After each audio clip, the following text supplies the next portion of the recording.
What's up, guys? We're live. We have a really good card tomorrow. We got UFC 298. We got Elia Topuria versus Volkanovski, Alexander Volkanovski. I think it's a great card, great main event. Can't wait to talk about it. We got 4 bets locked and loaded right now.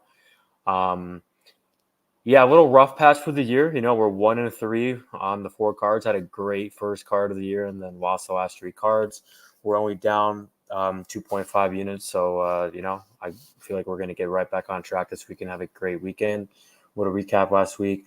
We won on Carlos Pratis. I had a parlay with him and Daniel Marcos. Obviously, that fell through because the Marcos fight, that was some bullshit. Marcos dominated the fight. And then, Petrosian and Feely were 2 bad bets. And I ended up betting Joker live for like plus 215 after the second round. But, I'm not going to count that in my record. So, you can't put your bets on bet and make tips after the first fight starts. So, obviously, that's how we're going to do that. So, let's dive into this card, guys. First fight of the night, we got Miranda Maverick versus Andrea KGB Lee. I like the younger fighter here. I think Maverick's going to win. I think it's a good matchup for her. We faded her with Jasmine Jasovicius, and that was a good fight. In this fight, she's like 8 or 9 years younger, and I feel like that she's the better fighter pretty much everywhere. I think she's going to get takedowns, win on the feet. I think she gets a pretty comfortable decision. So I'm going to go with Miranda Maverick for a pick. Next fight, we got Val Woodburn versus Oban Elliot. I think both these guys are pretty much jobbers. I'm not really impressed with either guy. I'll pick Elliot, but, I'm not confident in this fight. He's a big favorite. He showed a lot of toughness in his debut on Contender Series, but, Woodburn just does not look good at all. I'll pick Elliot for a pick, but no bet. Next fight, we got Marcos Rogerio de Lima versus Junior Tafa. Obviously, this is supposed to be versus Justin. Junior took it on, 1 day's notice today. I'll pick De Lima, but I'm also not confident, so I'll go with De Lima. Next fight, we got Mingyang Zhang versus Brenton Ribeiro. It's a good fight. Ribeiro is from Contender Series, and Zhang fought, I forget his name, but he's like, he trains at Sanford MMA. One of Brenton now is the main training partner, is always in his corner and stuff. He was a huge underdog. Both these guys were big underdogs last fight, and they both won. Zhang just hasn't fought in a long time, so it's kind of hard to see where he's at. He's a younger fighter. Both these guys are brawlers, and they both get a lot of finishes. They've both been knocked out, so it's going to be a good fight. It's one of those fights I want to sit back and watch. I'll go with Zhang, but I'm not really confident. I'm gonna just sit back and watch, but I'll go with Zhang. Next fight, we got Rinny Nakamura versus Carlos Vera. Another one, man. I'm picking the favorite here as well. I'm not confident in weighing the chalk. Obviously, I'm minus 1,500, but I do think he's going to win this fight. So I'll go with Nakamura. But, yeah, obviously, I'm not betting him at minus 1,500. Next fight, we got Josh Quinlan versus Danny Barlow. This is an interesting fight. I like Quinlan after Contender Series, after his debut, and then he didn't look the best early against Jason Witt. Then he got the knockout, and he looked really bad last fight against Trey Waters. I really questioned where his head's at. He just looked slow out there, and he just didn't throw, man. He just got picked apart and dominated, man, and really, really bad. Slowed down. The jab and the distance for Waters was just picking him apart bad, and I feel like Danny Barlow's going to do the same thing here. Barlow has a 8-inch reach advantage, a bigger reach advantage than Trey Waters had.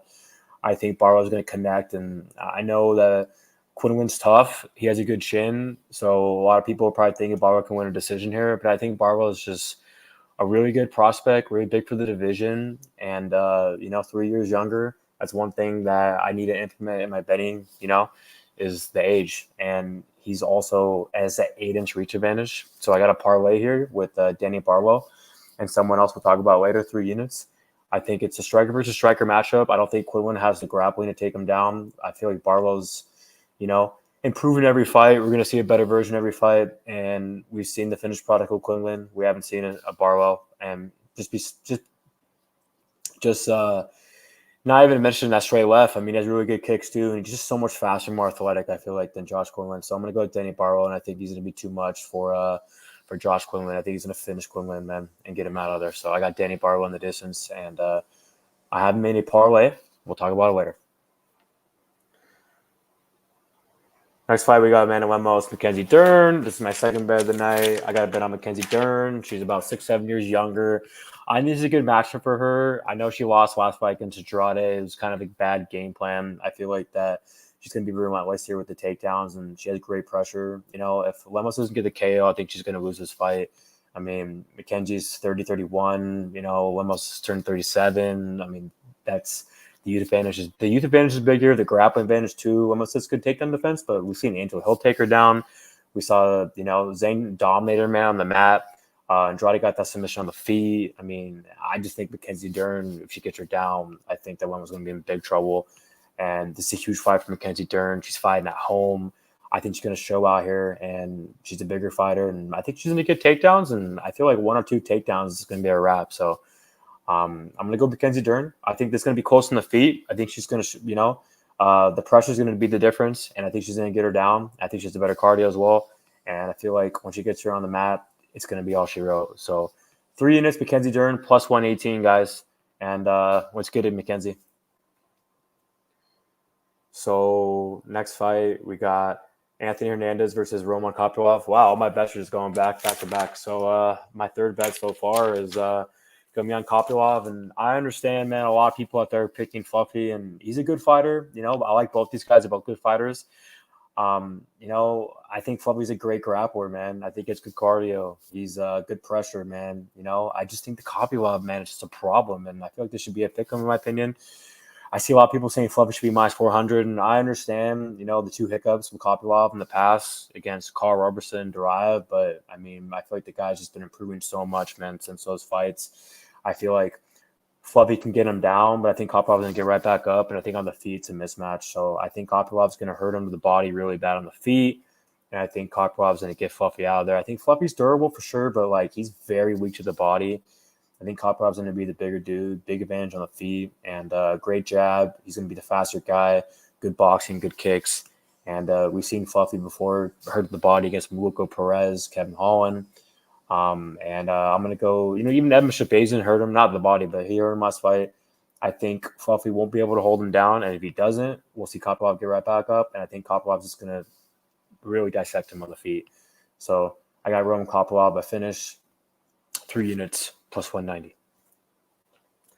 Next fight, we got Henry Cejudo versus Merab Dvalishvili. Another one. So parlay is going to be Danny Barlow and the God parlay with Merab. 3 units plus 116. Cejudo, said the R word. This is his last fight. If he loses, Merab has a big youth advantage. We saw in his last fight, his striking looked better than ever.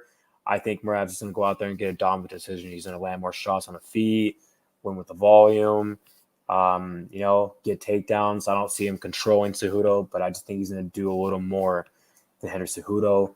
And like I said, I think we're going to have the more volume out there. We're going to land a lot more shots. I do think that Merab can get takedowns. I don't know if he can control Cejudo, but I think that, he's going to grind on him against the cage. I'm going to go with Merab with a comfortable decision. So far, we got 3 bets. We got a parlay with Merab and Danny Barlow and the God, 3 units. Plus 116, 3 units Mackenzie Dern, plus 118, and then 3 units Kopylov, plus 190. Next fight, we got Ian Garry, Jeff Neal. Great fight. Both are good fighters. Both are top 10 guys right now. I'm going to go with Ian Garry. I think he's the better fighter. I think he's the better striker. And he's going to pick apart Jeff Neal and potentially get him out of there. Co-main event, Robert Whittaker, Paulo Costa. I really want to pick Paulo Costa here. It's just really hard to trust him because he just never fights. And I feel like we could have seen the best version of him against Yo Romero. So I think it's going to be a great fight back and forth. It's just I think Whittaker is going to edge it, man. Very close decision. Possibly get him out of there. I'm just not confident, man. Maybe it's a good bet live, but I do think Whittaker has a better cardio too. So I'll go with Robert Whittaker, but I'm not confident at all. I do think that he's declining. Main event, we got Elia Topuria versus Alex Volkanovski. I wish I would have waited on this line because I probably would have got, a better line by maybe 5 or 10 cents. But I bet on Topuria about a week ago, maybe 2 weeks ago. 3 units plus 100. And he's 27 years old. Volk's turning 36 in August. I mean, the youth advantage right there is a big advantage. Volk's coming back way too soon after getting knocked out against Islam. How they match up. I feel like they both have the same, body type. They're both good strikers. They're both good grapplers. I think Topuria has very good hands, good pressure. Volk has good kicks. I just think Topuria is going to hurt him on the feet. The last time we saw, Volkanovski fight a guy this size was against Mendez. Mendez dropped him. So I think both these guys can take each other down. They both can, hurt each other on the feet. I just think those two big advantages I mentioned earlier, the youth and the fact that Volk's coming back way too soon after, getting knocked out a couple months ago, are going to be big here. Also, I think there's like a percent out there. It's like, it's really hard for a 35-year-old, 36-year-old, I think, to win the belt. I think Usman's only maybe only done it. I just think that the odds are just, in my opinion, are just in Elia's favor, man. I think Elia's going to hurt him early on the feet and get Volk out of there. So my last bet is on Elia, 3 units plus 100, and new. So recap on my picks real quick, guys.